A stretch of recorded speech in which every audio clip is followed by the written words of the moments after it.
So tonight's presentation simply would not have been possible without the tremendous support of the Support Ontario Youth. Glenda and Hung are both here with me tonight to share about what they work on with Support Ontario Youth. And we are also really privileged to have two apprentices with us tonight who will join me back in a little bit to talk about their experiences working as apprentices, some of the things they wish they knew before they started, and some of the things they love about their job. So without further delay, thank you so much for joining me, Hung and Glenda, and thank you for sharing your knowledge with us tonight. Hi, Cecilia. Thank you so much for having us here today. I'm so impressed by the amount of people that are here. So guys, thank you so much for joining us for dinner. So my name is Hung. I'm the operations manager with Support Ontario Youth. My background, I've worked with electricians for the last 5 years. I used to work with an association called the Ontario Electrical League. And now I've moved over to Support Ontario Youth, which was created by employers that saw a need to help apprentices in their own trade. So we started with electrical for Ontario Youth, and now we are also taking on plumbers and also millwrights as well. So we'll get into that a little bit later, but I'll let Glenda introduce herself as well. Hi, my name is Glenda Ron. I'm the program manager for Support Ontario Youth. I was involved previously with a pre-apprenticeship training school, so I've had some experience with helping pre-apprenticeship try to get into the skilled trades, and it is a challenge, so we'll talk a bit about that tonight. My previous experience has been working and teaching in private career colleges as well as operating my own business, so I have a bit of experience on both sides of the fence with understanding as an employer, but also as employees, different types of things that you need to think about when you're looking to start a new career, but also gainfully be employed. So I look forward to this discussion tonight. Well, okay, so basically, Support Ontario Youth is an organization. We were a charity established in 2016.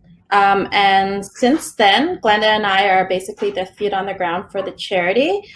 We basically advocate for the apprentice, and we help support them in their journey to becoming a fully licensed journey person in Ontario. We also do this at no cost, either to the employer or to the apprentice. What we're looking to do here is we're trying to understand the apprenticeship pathway and how apprentices interact with it. And we're looking to provide feedback and support to you guys, but also to the people who run the program, like to who runs apprenticeships in Ontario. So that's mostly what we ask, is a lot of feedback on your experience. And we take that experience and we take it back to the ministry and other relevant stakeholders that need to know how to improve it to make sure that you guys are doing well. In short, we are a group sponsor. So what that means is that we have the ability to register apprentices. The way an employer would register you when you start working for them, we would be able to register you with the ministry, so you would get started on your apprenticeship as a registered apprentice. We also Welcome back. Thank you. So we mentor, guide, and collaborate, and we also advocate for apprentices as well. So we do know that it's not a perfect system, and so we look to see where we can help kind of improve it. And I always say this is the only form of education where your educational success relies on being employed. I don't know any university or college degree that makes you have to have a job before you complete it. So, and there are a lot, in Ontario at least, there are a lot of hands in the pot, so it can get very confusing. So we try to help it clarify and put people on the right path, like right from the beginning, so you know what it's going to be for about 5 years of your life. So I believe that we have a video, Cecilia. Yeah, I just wanted to share a quick video that we have created here about what is an apprenticeship, and then we can keep going. Great. Thank you, Cecilia. Okay, so I'm going to hand it over to Glenda, but basically when you're starting out on your apprenticeship, the one thing we run across a lot of is that people don't understand that they're in one.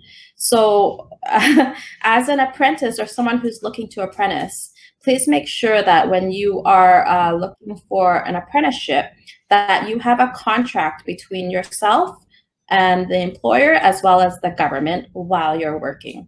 So it is the oldest form of education that is being revived in a world where it's been ignored for way too long.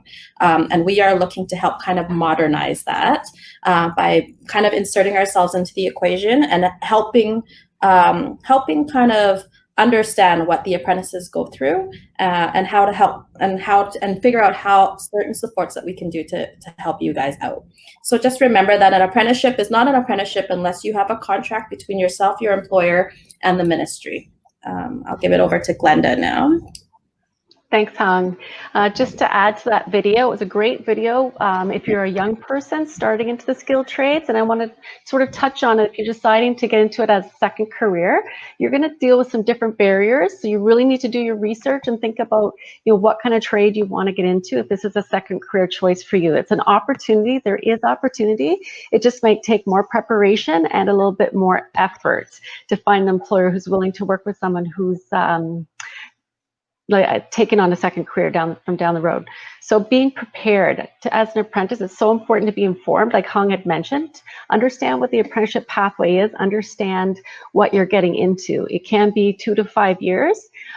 There's a big commitment of time. Just like if you're going to college or university, the apprenticeship pathway, there's still sacrifices you're making. They just might be different. So be prepared for that. You are able to earn as you learn, that coined phrase, but you still are going to school. So there's a lot of preparation you need to think about with going back to school as an apprentice. Research, research, research. So what trade do you want to do? Is it a good fit for you? Think about taking some time and doing a career assessment. You might think that you'd be a great electrician, but then you do an aptitude assessment. If you do a good quality one, they might highlight that you're more mechanically inclined, and you just sort of have to do some real soul searching and understand who you are as a person to see, is this the best fit for me? Maybe this is something I want to do, but is this the best fit? So really, really take some soul searching and think about who you are, and is this the best path for me? There's so much opportunity out there with multiple trades that over 150, is that correct? Trades that you can sort of pursue. So really, really do your research. High schools and things like that, they offer assessments for you as well. So something to think about. Research different companies. Ask for informational interviewing. If you're not quite sure what that is, do some research on that.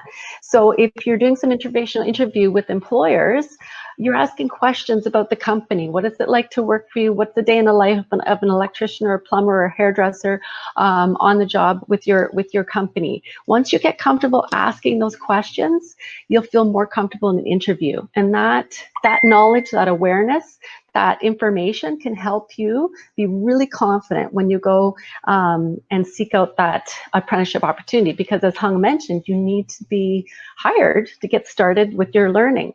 So that step is the biggest step. It's the hardest step. It's the most effort you have to put into, is to get that employer to believe in you, to trust you, to invest in you, because they are investing a lot in you.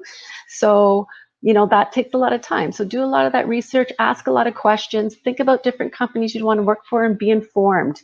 That confidence you build and develop will shine when you go for that interview, and you'll wow them. So really, really put that work into that part. Get industry experience, whether it's volunteering, working in construction in general, or working, I used to cut my mom's hair when I was in grade 8, grade 9. And by the time I was in high school, I was cutting my dad's hair, my sister's hair, my boyfriend's mom's hair. Like, you just need to get as much experience as you can, if this is a passion that you have. So really think about how you can gain that, because there's opportunity. You just got to find it if you want it bad enough. So familiarize yourself with the tools of the trade, whatever that might be. Get used to using them and practice with that. Ask as many questions as you can, because understanding the trade or the craft you want to learn is the best thing that you can do. And just ask questions. There's no silly question. It might be just don't ask the same one 10 times if there's a tip on asking questions. Okay, so that's about as much as I can share about preparing for an apprenticeship, is doing a lot of research and understanding the trade that would be the best fit for you. Connecting with employers. It's important to think about in a time where we're in a virtual world right now, as you can do a face-to-face opportunity, try to still fit that in.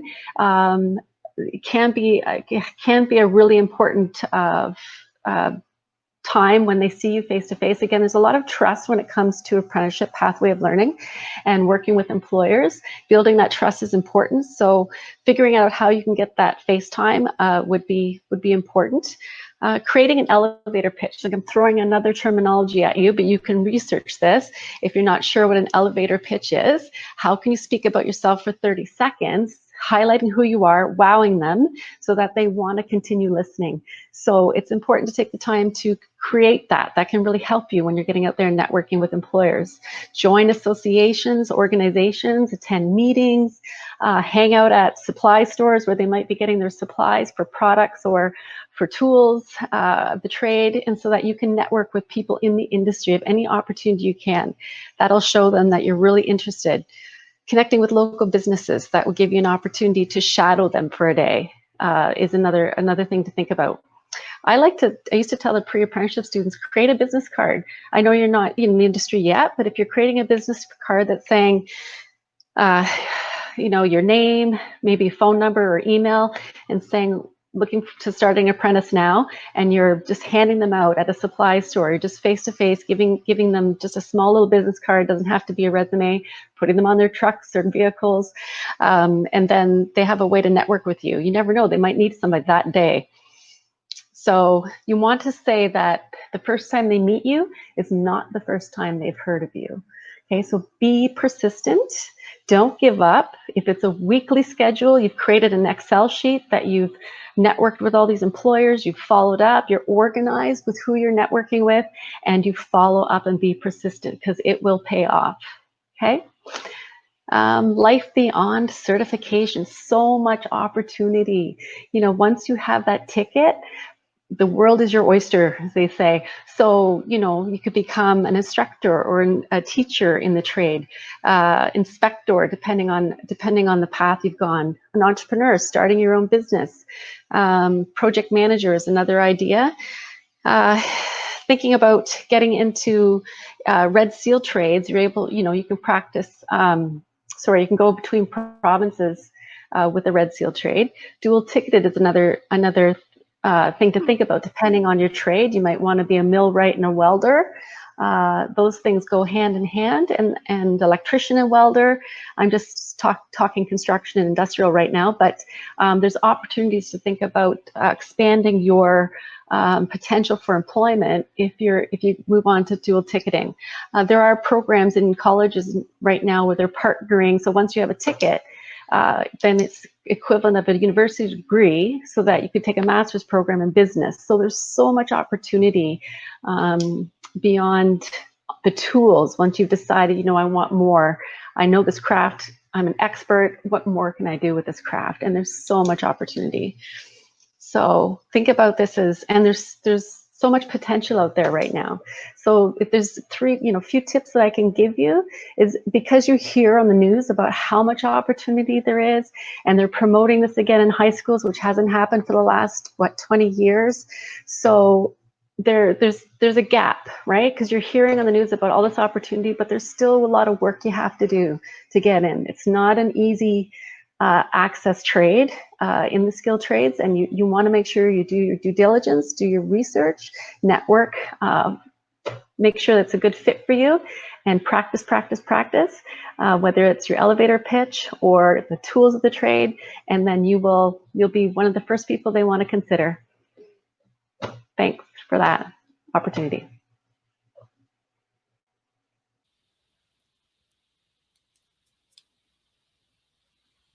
Why apprenticeship? Are you thinking about pursuing a career in the skilled trades, but are still unsure if it's the right pathway for you? Here are 5 top reasons why it's great to be an apprentice. Apprentices don't have to sit at a desk all day. Apprentices get to be active and on their feet. They spend 80% of their time learning on the job from a mentor, and 20% learning at school or a union training center. Apprentices work with the latest advanced technology and apply it in their day-to-day work. Apprentices look at their work at the end of the day and say, I made that. Apprentices are innovative problem solvers. Apprentices are curious about the way things work. They like to apply what they have learned. They are innovative people who like to solve problems. When they learn at school during each level of their apprenticeship, they bring their knowledge back to the workplace and share it by helping everyone on their team learn new ways to do things. As apprentices learn more, they are given more responsibilities at work. Apprentices earn good pay. Apprentices earn wages while they are learning on the job and achieve their certification with little to no debt. Certified journey persons who have finished their training may make $60,000 to $100,000 per year or more, depending on the trade. Apprentices contribute to sustainable communities. Cooks create using locally sourced food in their dishes. Carpenters, electricians, and plumbers implement LEED building construction practices. Automotive service technicians fix zero-emission vehicles. Apprentices rebuild their communities when natural disasters strike. The skills that apprentices bring to a community help it thrive. Apprentices advance in their careers. Once apprentices complete their training and become journey persons, they can grow their careers through further education and training. They can own a business, become a supervisor, a teacher, a project manager, an engineer, or CEO. If this sounds like you, consider becoming an apprentice today.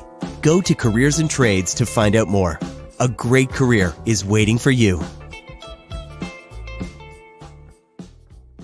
I think Hung had something she just wanted to jump in and mention as well before we keep going. Yes, thank you so much. I was trying to get your attention before the video. Sorry about that. So I did notice some comments in the chat about age caps. And we do recognize that apprenticeships usually start as someone's second career. So the average age of an apprentice is usually around 27, 28 here in Ontario. And I believe they're starting to understand that now. We as an organization, we don't have an age cap on who we support. So as long as you're passionate about what you want to do, please feel free to reach out to us and we can help get you on the right path from there. That's all I wanted to say. Thank you. So another quick thing that is often a challenge for people looking into careers in the skilled trades is what trades are hiring, where are the jobs, and how do I find them? One of the projects the Canadian Apprenticeship Forum has been working on over the last couple of years is really trying to understand where the needs are going to exist across the country. So I'm just going to share a quick little pop-up on your screen, which will have a link to download our labor market information. It's just a quick snapshot. It's about a page and a half. If you are super interested in the data and want to do a deeper dive, we do have on our website a full national report, as well as if you're interested, you can send me an email. My email is attached just to the chat at the top there, cecilia@caf.fca.org, and I am also able to provide provincial reports as well, and they'll just give you a bit of a bit of background into where the skills shortages are in each province. So I just wanted to quickly share that before we moved on. And now I'm really excited to introduce Joseph and Jill. They are two apprentices in Ontario who are joining us tonight to share some of their experiences. Joseph is a third-term electrical apprentice and Jill is a fifth-year plumbing apprentice. They both kind of came to their careers a little bit differently, and so I'm really glad to welcome them here. Like I said at the beginning of the presentation, if you have any questions, please feel free to submit them through the Q&A in the chat panel, and we'll get to as many of them as we can. So welcome, Jill and Joseph. I'm just going to see if we can get you unmuted there. There you go. Thanks for having us. Thanks so much for joining. So I wondered, Jill, do you mind introducing yourself to everybody for a quick second? Yeah, for sure. So my name's Jill, and I'm a plumbing apprentice here in Ontario, obviously. I was a little bit late to the apprenticeship field, so I started in my 30s, and I'm almost done my apprenticeship now. What else? What else can I say? Sorry, you're muted.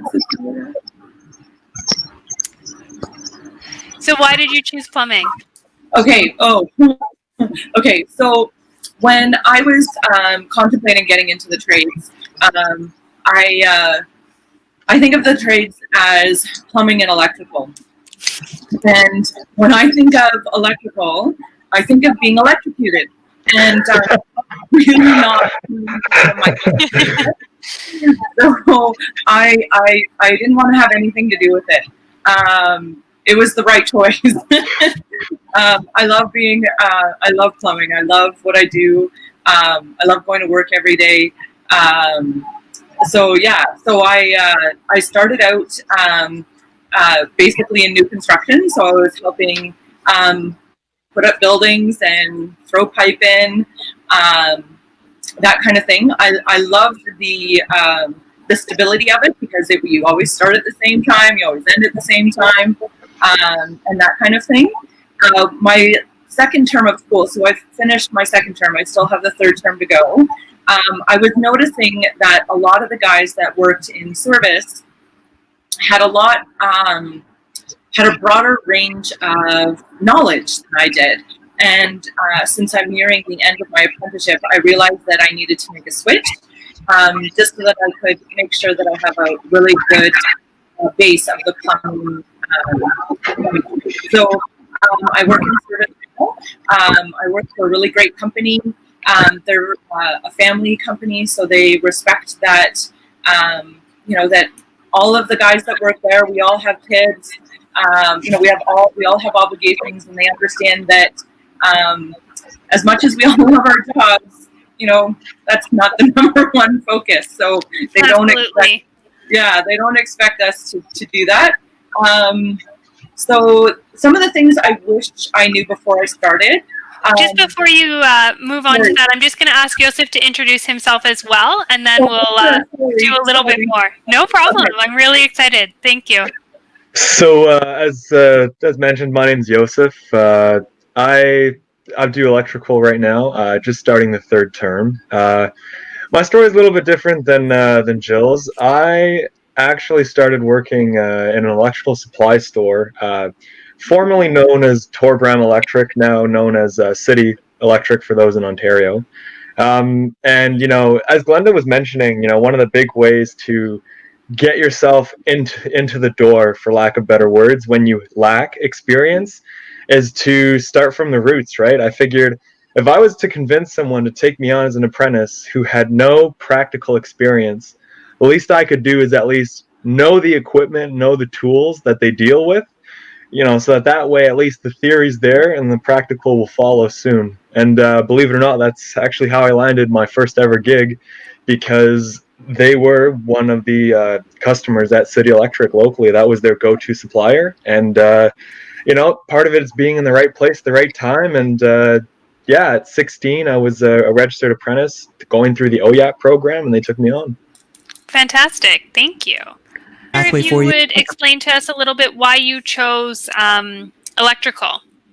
So the big thing with electrical I just found is, you kind of look all around you, and, whether it be in your home, at the mall, or just walking on the street, if there's one thing that everything has in common is it runs on electricity. And mind you, some things more complex than others, but I figured, it'd be kind of cool and useful if I knew how to control and create that myself, right? I just figured, I was always a builder growing up, and so if you build anything that's, whether it be just, normally runs on electricity, even cars now are slowly shifting towards electrical. Yeah. So it's almost everything nowadays. So I figured might as well learn it.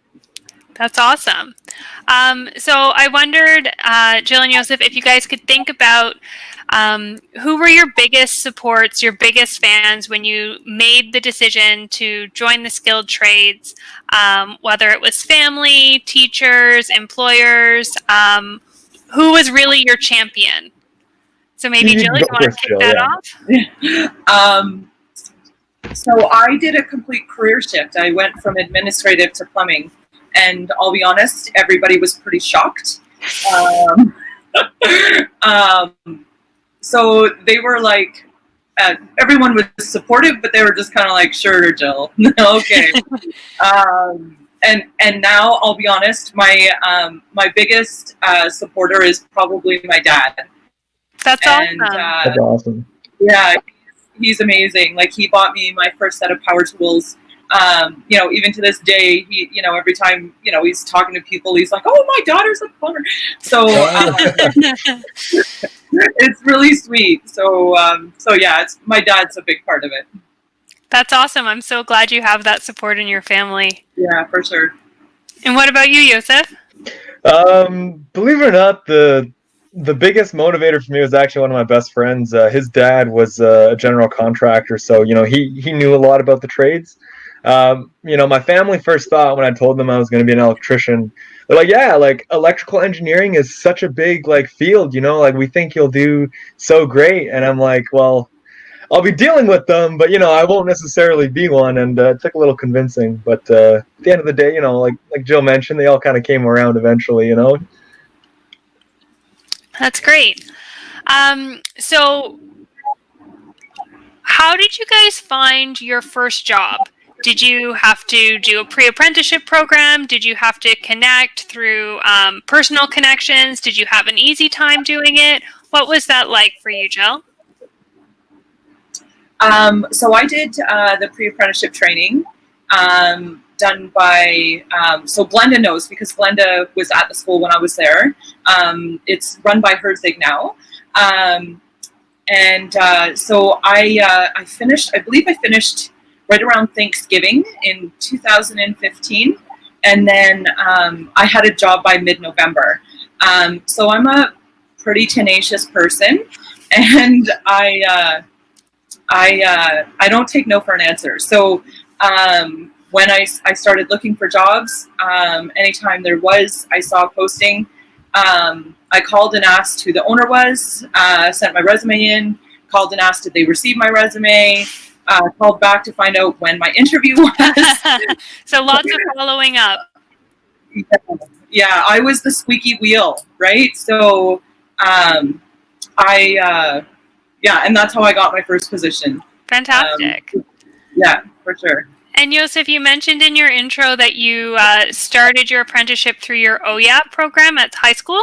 Yeah, back in grade 12. So again, similar to Jill, kind of went knocking on everyone's door. I would essentially look online to see who's hiring, but I wouldn't actually fill out an application, because I've always found the hardest part is, actually getting in front of them. And so, as Jill mentioned, you gotta be pushy, right? So sometimes I would just show up and be like, "Yeah, like I can see through the window, like someone's in there," kind of thing. Does he have a minute to talk, or does he? And some of them respected the move. Some of them were, kind of like, "Oh, like you can set up a meeting," and that's okay, right? I didn't walk in there expecting an interview, but if you don't walk in there, then you don't know what they're going to say, right? So at the end of the day, the one that did take me actually admired the fact that, I looked kind of young back then, that this kid was, willing to at least show up as a professional, right? Because most people in grade 12 don't necessarily get that reputation. So he was kind of like, well, this guy can at least walk the walk at this age, or sorry, talk the talk at this age. Let's see if he can actually, do what he claims that, he's here to do. And yeah. And you did it. Yeah, exactly. Here we are now, 3 years later. It's kind of funny how time flies. Yeah. So the next question I want to ask is, what's one or two things that you guys wish you knew before you started this journey? Is there anything that surprised you? Anything that was easier or harder than you anticipated? Jill? I think I wish I had known more supports. So, I'm just listening to you guys. Exactly, Glenda. I've been sitting here writing down all the different places that you can go for help or anything like that, and I just didn't know. So I wish I would have had that. And then I wish I would have known what the expectations are when you're brand new to the trade. It's not always hands-on right out of the gate. You're not always on the tools. Sometimes you're taking out the garbage from the break room after lunch, and you're coring holes. It's not always on the tools. It takes you a while to get there. And yourself, Joseph? Anything you wish you knew? Two things that I wish I knew. One, I know people always say it was a rougher environment than other careers, so to say. But you got to kind of go in there just being open, because of course you're going to get criticized. You're new, you're learning. Your work, while it might have potential, might not be the best, and some people will be very direct about that. Some people will be, more respectful about that, and some people will flat out, what the bleep is that, and I was just a little surprised because, mind you, like I said, I'm also the first tradesman in my family, so I wasn't really given much of a background as to what the day-to-day life was. I just kind of walked in there, every day, kind of, okay, what's going to happen now? And then this sounds negative, but the other thing that I wish that I knew going into the trade was that there's a lot of, good companies out there, there's a lot of bad companies out there, and that just how not all companies have your best interest towards you. I've heard countless stories of people getting screwed over with their registered training agreement. I've heard countless stories of people, getting lied to their face that, oh yeah, it's coming, it's, and I was thankful that I only experienced that once, and I'm at Support Ontario Youth a couple weeks later. So, I got lucky because most people don't, right? Most people, one person I actually worked with, they're waiting 9.5 months and counting. And they were told, if you last the first month, the papers will be signed. And 9.5 months, now he's too scared to leave because, He's put his time. Exactly. So that's the only thing I wish I knew, though, is I figured at least people would have that baseline of respect where if they say, you know what, we'll give you a month, and if you stay, we'll sign you. But that word seems to get thrown out a lot, and it's unfortunate. So based on that, do you have any tips or strategies for identifying a good employer? So ways that you've seen that have worked for you. What are people saying to you when they're signing your agreement and helping you go back to school when it's time to go back to school, and getting you the training that you need, that you get to sign off all of the different skills that you need? You can go first, Jill. You can. Okay. So I think the big thing is you got to ask a lot of questions, and you need to listen to your gut. If you're sitting down with someone in an interview and you just have that, there just seems something off, then you need to walk away, and you need to be brave enough to walk away. So, the questions asked are, what's your ratio? Well, when I started, it was a 2-to-1 ratio. So, that was important. If I get that there's a bit of a period that you have to go through to prove yourself, which is understandable. But, how long is that period, and can you sign me after that period is up? So, because I had to leave the first company I worked for, I had to leave after 11 months. The ratio wasn't there, and I was okay. And I had 11 months. And that's powerful knowledge to understand what the ratios are like. Do you want to explain what you mean when you say ratios, just in case there's somebody who's new to the skilled trades and they're not sure they understand what we're talking about? Yeah, for sure. So the ratio is that at the time it was 2-to-1. So you needed 2 journeymen for 1 apprentice. So if the company had 4 journeymen, they could essentially only have 2 apprentices. And if they had 3 apprentices or 3 people that were waiting, 2 would get signed and 1 wouldn't. So that's what that means. Thanks. So just because we're approaching the hour mark and I want to respect everybody's time, if you have any questions to ask Jill or Joseph, please put them into the Q&A panel or put them into the chat section, either way, and we'll try to get to as many of them as we can. Just while that's coming in, I had a question for Jill. Do you have any advice for being a woman in the skilled trades? Have you had the privilege of working with other women on site? Are you the only woman on your site? What's that like? Because I know it can be intimidating for a lot of young girls and a lot of women going back into second careers as well. It can be quite intimidating. Yeah, for sure. So I've been very lucky. I've been in situations where I've been the only woman, and I've been in situations where I've worked other women on the same site as me. So all in all, it's been a very positive one. I have a lot of the guys are really great with me. You know, they never make me feel like I shouldn't be there. You know, the one thing I have difficulty with is asking for help when I have to deal with something heavy. And that's just me not wanting to admit that I need help. But at the same time, you got to be safe on site and that kind of thing. So all in all, it's been very positive. And do you have any, are you a part of any of the Women in Trades networks online, Facebook groups, or anything like that? Yeah, so I was very lucky to find there are two Facebook groups, Ontario Women in Trades and Canadian Women in Trades. So I only found them recently, but it's been great for how to deal with certain situations on site.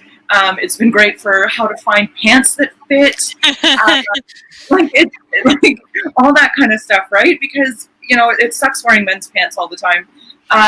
But it's just like a really great group of women that are very supportive of each other. That's awesome.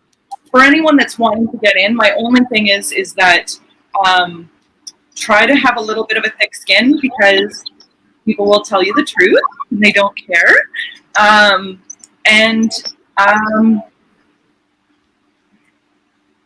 Guard yourself.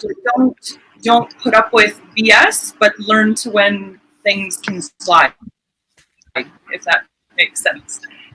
That's great advice. Thank you. Joseph, have you ever had the privilege of working with a female apprentice on site? So I haven't. I've only had one experience, or witnessed an experience with a female foreman, and unfortunately, my journeyman at the time, I no longer work with them, but was a little less open to the new age of the trades, and he was kicked out within a day.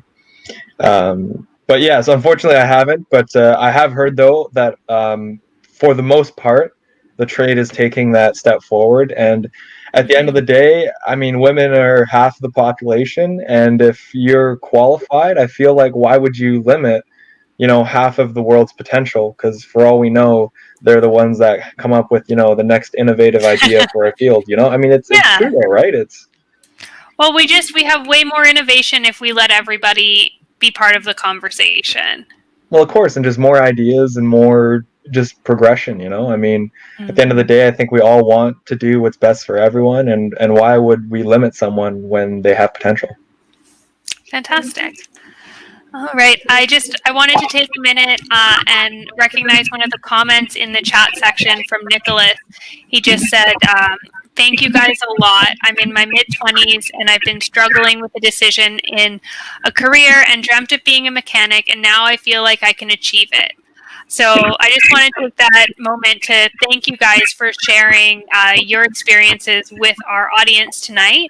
I think there's been a few questions, and they've been a bit more on the technical side, and Hung has been a hero. She's been back in there answering everybody's questions, so thank you very much. So I just want to close off. I have one really important question. I would really love it if you shared with everybody why plumbing is the best trade to enter, Jill, and why electrical is the best trade to enter, Joseph? Like, what is your elevator pitch to get everybody on tonight's call to join your trade? I'll let you say it, Jill. I'll let you say it. I love this question simply because when you're on like a construction site, there's so much banter between trades. It's always friendly and fun banter, like it's never bad, but just saying, but plumbers make more than electricians. So. Only as apprentices. I just really love what I do, and I love that it's you get to see what you've done each day. You get to, there's a start and a finish, and there's just that sense of pride of what you've done. I drive down the road and I'm like, I'll say to my son, I helped build that building and I helped build that building, and he doesn't care, but there's a sense of pride for me.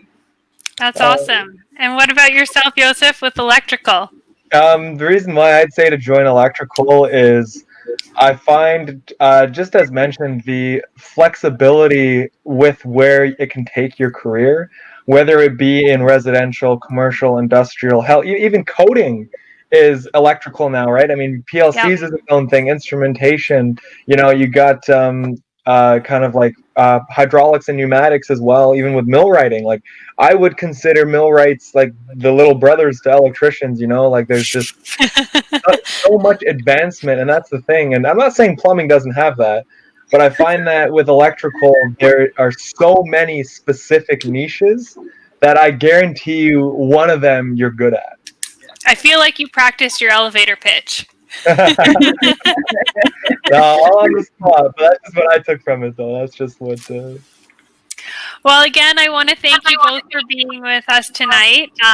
From the chat, I can see that a lot of people took away some really great advice and really appreciated your candor and your experience. So thank you for taking an hour of your time to join us tonight.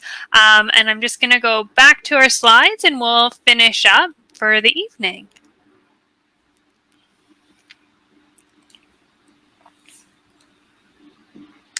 So like I mentioned to everybody just a little bit earlier, the Canadian Apprenticeship Forum runs a Apprentice in Canada e-panel, which is a group of apprentices, pre-apprentices, and early career journey persons from across the country who answer questions and surveys for us and help identify some of the biggest challenges and some of the biggest opportunities for the apprenticeship stakeholder community to address. And so I'm just going to show you a quick video about what it is and how to get involved if that's something that you're interested in.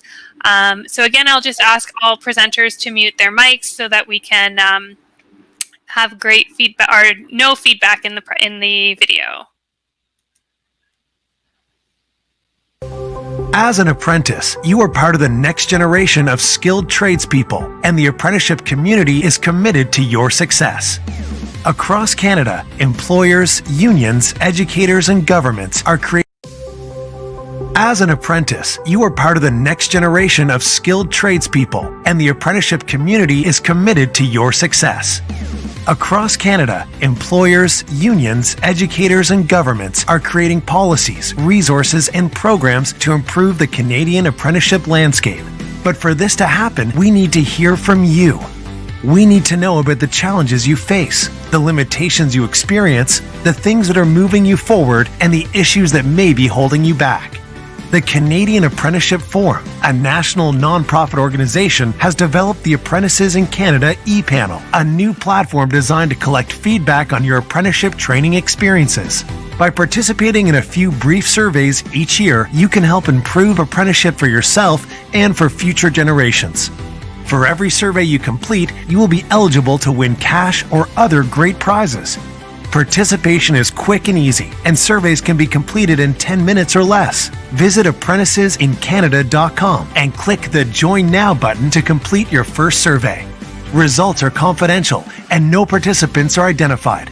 You can also bypass surveys that don't apply to you and can opt out at any time. You'll be notified whenever new surveys are available. Share your perspective with us today and help keep apprenticeship in Canada strong for today and for tomorrow. Sign up today at apprenticesInCanada.com.